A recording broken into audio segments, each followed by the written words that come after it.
आज हम कक्षा 11वीं के पादप श्वसन वाले चैप्टर पे डिस्कस करेंगे, उसके बारे में पढ़ेंगे। तो सबसे पहले हम ये देखें कि कोशिकीय श्वसन क्या होता है। तो सभी जीवधारियों को विभिन्न जैविक क्रियाएं करने के लिए, जैसे पदार्थ को ग्रहण करना है, वृद्धि करना है, विकास, गति, इन सब को करने के लिए लगातार ऊर्जा की आवश्यकता रहती है। और ये ऊर्जा कहाँ से प्राप्त होती है? तो ये ऊर्जा कहाँ से प्राप्त होती है हमको? जो जटिल कार्बनिक पदार्थ ग्रहण करते हैं, ये जटिल कार्बनिक पदार्थ सरल कार्बनिक पदार्थों में टूट जाते हैं और ऑक्सीकरण होता है उन पदार्थों का और सरल बन जाते हैं और साथ में ऊर्जा विमुक्त होती है। तो इसमें कोशिका के अंदर श्वसनीय पदार्थों का ऑक्सीकारक विखंडन कोशिकीय श्वसन कहलाता है। कोशिकीय श्वसन कोशिका के अंदर जटिल कार्बनिक पदार्थों का एंजाइमों द्वारा कई चरणों में जैविक ऑक्सीकरण होता है और ऊर्जा मुक्त होती है और ये ऊर्जा एटीपी के रूप में संचित हो जाती है। चलिए अब इसमें हम देखेंगे कि जो श्वसन है अब और दहन, ये जैसे अब दहन भी ऑक्सीकरण की क्रिया है। इस क्रिया में कार्बनिक पदार्थों से ऊर्जा का विमोचन होता है, लेकिन यह क्रिया श्वसन से अलग है। तो दोनों में क्या अंतर है? तो श्वसन जीवित कोशिकाओं में होती है यानी जैविक क्रिया है, जबकि दहन निर्जीव वस्तुओं में होती है और ये रासायनिक क्रिया है। और श्वसन क्रिया में सामान्य वातावरण के तापमान पर ये धीरे धीरे होती है, जबकि दहन उच्च तापमान पर तेजी से हो जाता है।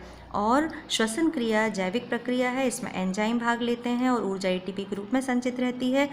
और इसमें दहन में अधिकांश ऊर्जा की ऊष्मा के रूप में हानि हो जाती है और ये इस दहन की क्रिया में कोई एंजाइम भाग नहीं लेते हैं। अब इसमें ये देखेंगे हम कि श्वसन का क्या महत्व है। तो श्वसन क्रिया में ऊर्जा उत्पन्न होती है और जो ऊर्जा पौधे के उपापचयी कार्यों में काम आती है और इस क्रिया में जटिल यौगिक सरल यौगिकों में परिवर्तित हो जाते हैं और अनेक रासायनिक यौगिक बनते हैं जो कोशिका के लिए बहुत आवश्यक होते हैं। साथ में कार्बन डाइऑक्साइड निकलती है जो वायुमंडल में कार्बन डाइऑक्साइड की मात्रा को स्थिर रखती है। और अब हम ये देखें कि जो श्वसन क्रिया है, आप यहाँ जो देख रहे हैं, श्वसन क्रिया में जटिल कार्बनिक पदार्थ सरल कार्बनिक पदार्थों में टूटते हैं। इसमें श्वसनीय जो पदार्थ हैं, जैसे श्वसनीय पदार्थ कौन कौन से जटिल कार्बनिक पदार्थ, जैसे शर्करा, सुक्रोज, स्टार्च, वसा, प्रोटीन, ये जो श्वसनीय पदार्थ हैं इनका विखंडन होता है, ऑक्सीकारक विखंडन होता है।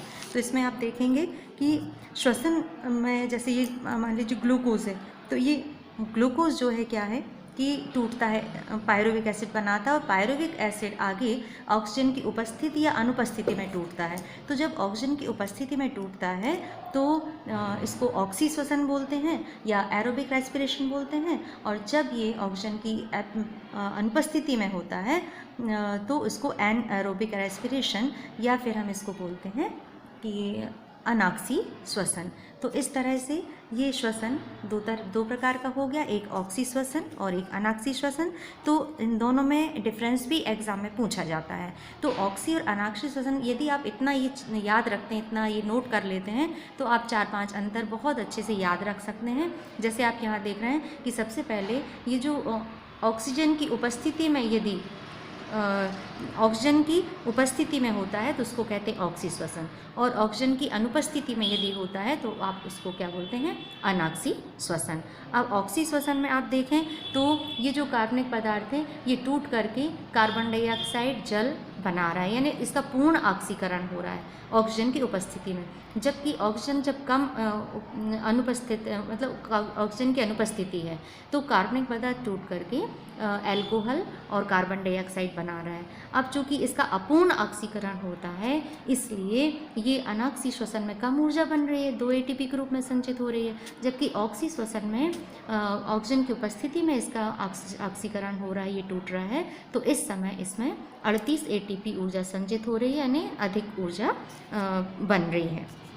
इस तरह से जो ऑक्सी श्वसन है वो सभी जीवित कोशिकाओं में होता है और अनाक्सी श्वसन कुछ जीवाणुओं, कवकों, अंकुरन करने वाले बीजों में होता है। इस तरह से ऑक्सी और अनाक्सी श्वसन में भी अंतर आपको याद रखना चाहिए। अब इसमें ऑक्सी श्वसन की आप बात करें तो यहाँ पर ये जो ग्लूकोज है C6H12O6 +6O2 मतलब ऑक्सीजन तो बन जाता है 6CO2 6H2O और साथ में एनर्जी रिलीज़ हो जाती है। अब इसमें 673 किलो कैलोरी या 38 ATP एनर्जी बन जाती है। अब इसके साथ आप अनाक्सी श्वसन में देखेंगे तो C6H12O6 यानी जो ग्लूकोज है वो टूटता है, अपूर्ण ऑक्सीकरण होता है, ऑक्सीजन की अनुपस्थिति में होता है और टूट करके अल्कोहल के 2 अणु और कार्बन डाइऑक्साइड के 2 अणु साथ में ऊर्जा मुक्त हो जाती है। इस तरह से आपने देखा ऑक्सी और अनाक्सी श्वसन में अंतर, ये बहुत महत्वपूर्ण है। ये आपको इसके कम से कम 4-5 पॉइंट याद रखने हैं। अब इसके बाद हम देखेंगे कि ये जो श्वसन की क्रियाविधि क्या है। तो श्वसन की क्रियाविधि में क्या होता है कि श्वसन की क्रिया में श्वसन क्रियाधार का ऑक्सीकरण चरणबद्ध, मतलब पूरे क्रम से आप ये जो देख रहे हैं ये छोटे छोटे क्रम से स्टेप बाय स्टेप ये प्रोसेस होती है और ये पूरी एक चैन में होती है। और प्रत्येक अभिक्रिया यहाँ पर जो हर अभिक्रिया में एक एंजाइम है और ये एंजाइम के द्वारा उत्प्रेरित होती है। तो श्वसन क्रिया में प्रवेश करने से पूर्व जो जटिल कार्बोहाइड्रेट्स हैं उन या जो हेक्सोस शुगर हैं ग्लूकोज फ्रक्टोज इसमें रूपांतरित हो जाता है और फिर ये प्रारंभिक श्वसन क्रियाधार का कार्य करते हैं। जैसे ये ग्लूकोज है, ग्लूकोज 6 फॉस्फेट फ्रक्टोज 6 फॉस्फेट में बदल जाता है और फिर ये श्वसन की क्रियाविधि में आगे उस चैन में प्रवेश करते हैं। अब ऑक्सी और अनाक्सी श्वसन दोनों के जो प्रारंभिक चरण है वो लगभग एक से होते हैं। यहाँ पर आप देख रहे हैं ये है ऑक्सी श्वसन और ये अनाक्सी श्वसन, और इसमें लेकिन इसका जो फर्स्ट स्टेप है वो एक समान होता है जिसको कि हम बोलते हैं ग्लाइकोलिसिस। ग्लाइकोलिसिस जिसमें कि आप इसका मीनिंग समझेंगे। ग्लाइकोलिसिस मतलब लिसिस यानी टूटना और ग्लाइको यानी ग्लूकोज का, यानी ग्लूकोज का टूटना, ग्लूकोज के टूटने से आगे पायरुविक अम्ल का बनना, ये कहलाता है glycolysis. Splitting of sugar is glycolysis. तो ये जो पूरी प्रक्रिया है ग्लाइकोलिसिस की ये कोशिका द्रव्य में होती है और इसमें ग्लूकोज के टूटने से पायरुविक एसिड बन जाता है और इसके बाद पायरुविक एसिड ऑक्सीजन की प्रेजेंस में या एब्सेंस में आगे कार्बन डाइऑक्साइड जल या फिर अल्कोहल और कार्बन डाइऑक्साइड में टूटता है और साथ में एनर्जी रिलीज़ हो जाती है। चलिए इसके बाद हम पूरा ग्लाइकोलिसिस का डिटेल पूरा पढ़ेंगे। तो ग्लाइकोलिसिस क्या है?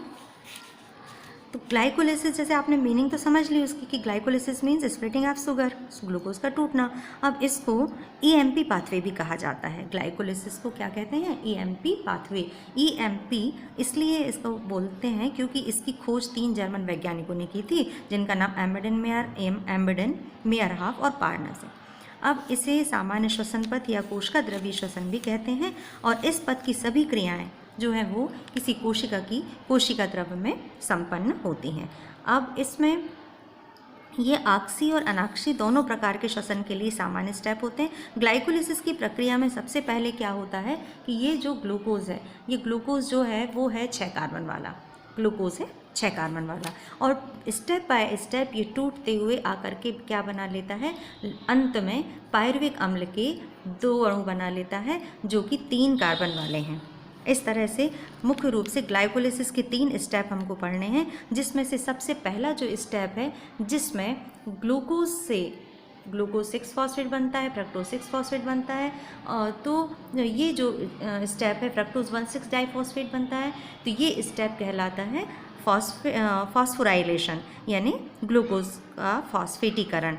तो इस फर्स्ट स्टेप ये हो गया। तो इस स्टेप में ग्लूकोज का अणु ग्लूकोज के अणु में फॉस्फेट जुड़ जाता है और ये क्या बन जाता है, ग्लूकोज 6 फॉस्फेट बन जाता है। और ये 2 बार क्रिया होती है। 2 बार होने से अब इस समय आप ये देख रहे हो ग्लूकोज में एक बार फॉस्फेट जुड़ा, तो इस समय क्या होता है कि जो ग्लूकोज एक फॉस्फेट ले रहा है, इस समय ATP यूज़ हो रही है, तो जो ATP है उससे एक फॉस्फेट निकल गया, एनर्जी रिलीज़ हो गई और साथ में यहाँ पे ये फॉस्फेट बन गया glucose 6 phosphate. Enzyme hexokinase enzyme की उपस्थिति में ये क्रिया हो जाती है। अब इसके बाद फिर से क्या होता है कि इस समय एक हेक्सोकाइनेज एंजाइम तो उत्प्रेरित करता ही है, साथ में मैग्नीशियम आयन आप वहाँ देख रहे हैं, मैग्नीशियम आयन ये सहकारक के रूप में कार्य करता है। इस तरह से ये जो क्रिया है ये अनुत्क्रमणीय क्रिया है, इरिवर्सिबल रिएक्शन है, जिसमें अब आप इसको लिख सकते हैं। ये इसके बाद दूसरा जो स्टेप है आप उसमें देखें तो फ्रक्टोज 6 फॉस्फेट ग्लूकोज 6 फिर से फास्फोहेक्सो आइसोमरेज एंजाइम के द्वारा फ्रक्टोज 6 फॉस्फेट का 1 मॉलिक्यूल बना लेता है। अब चूंकि ग्लूकोज 6 फॉस्फेट और फ्रक्टोज 6 फॉस्फेट समावयवी हैं, आइसोमर है, तो इसमें आइसोमरेज एंजाइम की प्रेजेंस में ये काम हो जाता है। अब इसके बाद आगे स्टेप में फ्रक्टोज 6 फॉस्फेट जो है ये क्या होता है, फ्रक्टोज 6 फॉस्फेट क्या करता है, इसमें एटीपी और यूज़ करता है। इस समय एटीपी जैसे ही यूज़ करता है एडीपी बन जाता है और साथ में एनर्जी रिलीज़ हो जाती है और फ्रक्टोज के साथ एक फॉस्फेट और जुड़ जाता है। तो अब क्या बन गया, फ्रक्टोज 1,6 डाइफॉस्फेट। इस समय जो एंजाइम है वो है फास्फोफ्रक्टोकाइनेज। चलिए ये भी 6 कार्बन वाला है। अब इससे इस तरह से ये जो आपने प्रोसेस अभी यहाँ देखी इसको बोलते हैं फास्फोराइलेशन ऑफ ग्लूकोज, ग्लूकोज का या शर्करा का फास्फेटीकरण। चलिए इसके बाद अगला स्टेप अपना आता है जिसमें इसको बोलते हैं हम इसको बोलते हैं स्प्लिटिंग ऑफ शुगर, मतलब कि शर्करा का टूटना। तो शर्करा का टूटना किस तरह से, यानी अभी तक ये जो हम देख रहे थे glucose 6 phosphate, fructose 6 phosphate, fructose 1,6 diphosphate, ये सब 6 कार्बन वाले हैं, एक एक अणु है। अब यहाँ पर क्या होता है कि फ्रक्टोज 6 फॉस्फेट एल्डोलेज एंजाइम की उपस्थिति में टूट जाता है और 6 कार्बन से अब 3 कार्बन के दो अणु बन जाते हैं, 2 मॉलिक्यूल बन गए 3 कार्बन वाले। अब इसका नाम है एल्डोलेज एंजाइम की प्रेजेंस में हो रहा है तो एल्डिहाइड बन रहा है, 3-फास्फोग्लिसरैल्डिहाइड। 3-फास्फोग्लिसरैल्डिहाइड ये 3 कार्बन वाला है और यही isomerase and phospho triose isomerase के द्वारा, यानी ट्रायोज शुगर 3 कार्बन है इसलिए इसमें एंजाइम लग रहा है फास्फो ट्रायोज आइसोमरेज एंजाइम। तो ये बना लेता है डाईहाइड्रोक्सी एसीटोन। आप देख रहे हो ये डाईहाइड्रोक्सी एसीटोन बन जाता है, तो ये इसका समावयवी है। चलिए इसके बाद अब क्या है कि ये यहाँ पर शर्करा टूट जाती है। शर्करा के टूटने के बाद अगला स्टेप आपका जो मेन स्टेप है क्या होते हैं कि ये शर्करा टूट करके अब आगे पायरुविक एसिड के 2 मॉलिक्यूल बनाती है। तो इसके लिए अगले स्टेप में क्या होता है कि 3-फास्फोग्लिसरैल्डिहाइड, अब यहाँ पे एक फॉस्फेट और जुड़ जाता है और इस समय जो एंजाइम की आवश्यकता है वो है 3-फास्फेट डिहाइड्रोजनेज। क्यों? क्योंकि यहाँ पर H3O4 है तो फॉस्फेट जुड़ जाता है एक और यहाँ हाइड्रोजन भी जो है वो मतलब इसमें 1,3 डाईफास्फोग्लिसरैल्डिहाइड बना लेता है डिहाइड्रोजनेज एंजाइम की प्रेजेंस में। H3PO4 यहाँ पर जुड़ जाता है तो क्या बन गया, 3-फास्फोग्लिसरैल्डिहाइड से बन गया 1,3 डाईफास्फोग्लिसरैल्डिहाइड। चलिए अब इसके बाद क्या होता है, तो इसके बाद डिहाइड्रोजनेज एंजाइम फिर यहाँ पर लगता है और जो हाइड्रोजन निकलती है वो NAD के साथ जुड़ जाती है। तो यहाँ पर NAD से NADH2 बन गया, 2 अणु NAD से 2 अणु NADH2 के बन जाते हैं और साथ में यहाँ पर 1,3 डाईफास्फोग्लिसरिक एसिड बन जाता है। एल्डिहाइड से क्या बन गया, एसिड, तो 1,3 डाईफास्फोग्लिसरिक एसिड बन जाता है। चलिए आगे बढ़ें। अब इसके बाद अब चूँकि ये चल रहा है पायरुविक एसिड का बनने वाला क्रम, तो इसमें एल्डिहाइड से एसिड बन गया। अब 1,3 डाईफास्फोग्लिसरिक एसिड से अब यहाँ एक फॉस्फेट निकल गया तो ATP बन गया। अब ATP यहाँ पे एक मॉलिक्यूल बन गया है। अब इसके बाद बन गया 3-फास्फोग्लिसरिक एसिड, क्योंकि एक फॉस्फेट निकल गया, ADP के साथ जुड़ गया तो ATP बन गया। चलो अगले स्टेप में क्या होता है कि फास्फोग्लिसरोम्यूटेज एंजाइम की प्रेजेंस में एक फॉस्फेट और निकल गया तो बन गया 2-फास्फोग्लिसरिक एसिड। अब एनोलेज एंजाइम की प्रेजेंस में बन गया 2-फास्फोइनाल पायरुविक एसिड। हाँ नहीं, फिर से इसको थोड़ा सा और समझिए। 1,3 डाईफास्फोग्लिसरिक एसिड से एक फॉस्फेट निकला, ADP के साथ जुड़ गया, ATP बन गया फास्फोट्रांसफेरेज एंजाइम की प्रेजेंस में, तो ये 3-फास्फोग्लिसरिक एसिड बन गया। 3-फास्फोग्लिसरिक एसिड से बनता है 2-फास्फोग्लिसरिक एसिड फास्फोग्लिसरोम्यूटेज एंजाइम की प्रेजेंस में। अब यहाँ एनोलेज एंजाइम की प्रेजेंस में बन जाता है 2-फास्फोइनॉल पायरुविक एसिड और अब यहाँ से फॉस्फेट निकलता है, वो ATP के साथ जुड़ता है और ATP बना लेता है और बन जाता है पायरुविक अम्ल। इस तरह से अब यहाँ आप देखो तो क्या 1,3 डाइफास्फोग्लिसरैल्डिहाइड से आगे 2 अणु पायरुविक एसिड के बन जाते हैं। ये 3 कार्बन वाले हैं। इस तरह से ये 3 स्टेप में पूरी प्रोसेस हो जाती है। तो कहाँ पर ATP बनते हैं, कहाँ पर यूज़ होते हैं, कहाँ पर NADH2 बनता है, ये आपको ये ध्यान रखना है। तो इस प्रोसेस को एक बार आप फिर से एक बार अपने रिवाइज कर लेंगे। क्या सबसे पहले आप नाम देखिए, ग्लूकोज से बना ग्लूकोज 6 फॉस्फेट, फिर फ्रक्टोज 6 फॉस्फेट, फ्रक्टोज 1,6 डाइफॉस्फेट, 3 फास्फोग्लिसरैल्डिहाइड, 1,3 डाइफॉस्फोग्लिसरैल्डिहाइड। अच्छा, इसमें 3 फास्फोग्लिसरैल्डिहाइड का आइसोमर बनता है डाइहाइड्रॉक्सी एसीटोन। चलो फिर 1,3 diphosphoglyceraldehyde, 1,3 diphosphoglyceric acid, 3 phosphoglyceric acid, 2 phosphoglyceric acid, 2 phospho enol pyruvic acid. ये नाम आपने लिख लिए। तो अब जहाँ जहाँ पर जैसे ग्लूकोज के साथ अगला स्टेप आपने याद करें ग्लूकोज 6 फॉस्फेट, आप वहाँ पे लिख दो ATP यूज़ हो रही, तभी वही तो फॉस्फेट यहाँ पे लग रहा है। तो ATP से एक फॉस्फेट निकल के इसमें लग गया, ATP यूज़ हो गई। इसी तरह से फ्रक्टोज 6 फॉस्फेट से जब फ्रक्टोज 1,6 डाइफॉस्फेट बन रहा है, एक फॉस्फेट और लग रहा है, मतलब यहाँ पे फिर ATP लग गई। तो इस तरह से ये 2 ATP यूज़ हो गई। अब इसके बाद आप देखो तो जहाँ पर डिहाइड्रोजनेज एंजाइम लग रहा है, जहाँ हाइड्रोजन निकल रही है, वहाँ वो हाइड्रोजन निकल करके NAD के साथ जुड़ जा रही है। तो NADH2 यहाँ पर बन जाता है, NAD से बन गया NADH2। इसी तरह से अब ATP कहाँ पर बन रही है वो देखेंगे। तो 1,3 डाइफॉस्फोग्लिसरिक एसिड से एक फॉस्फेट निकल रहा है, 3 फास्फोग्लिसरिक एसिड बन रहा है। तो यहाँ पर जो फॉस्फेट निकला वो कहाँ जा रहा है, ATP के साथ मिल रहा है, तो ATP बन गया। तो एक ATP यहाँ पे बन गया। फिर इसके बाद आप देखो नीचे और देखेंगे वहाँ पर यहाँ 2 ATP हैं। ये जो है ना, ये यहाँ पर 2 ATP 2 फॉस्फेट निकल रहे हैं, तो ये बनेंगे यहाँ पर 2, ये 2 ATP।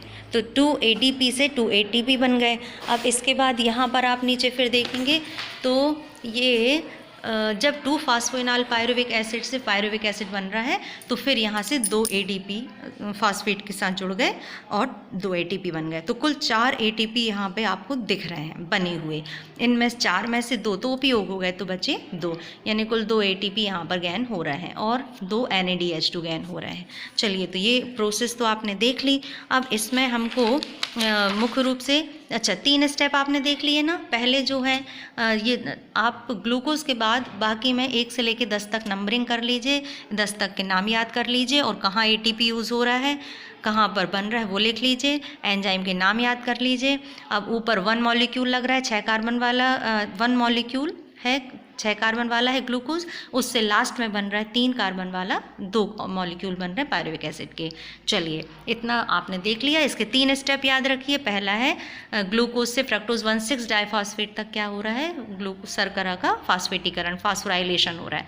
सेकेंड स्टेप में क्या हो रहा है, स्प्लिटिंग ऑफ शुगर, शर्करा टूट रही है। और थर्ड स्टेप में क्या हो रहा है कि टूट करके और पायरुविक एसिड बना रही है। इस तरह से आपने ये ग्लाइकोलिसिस की प्रोसेस पूरी देख ली। चलिए, ठीक है।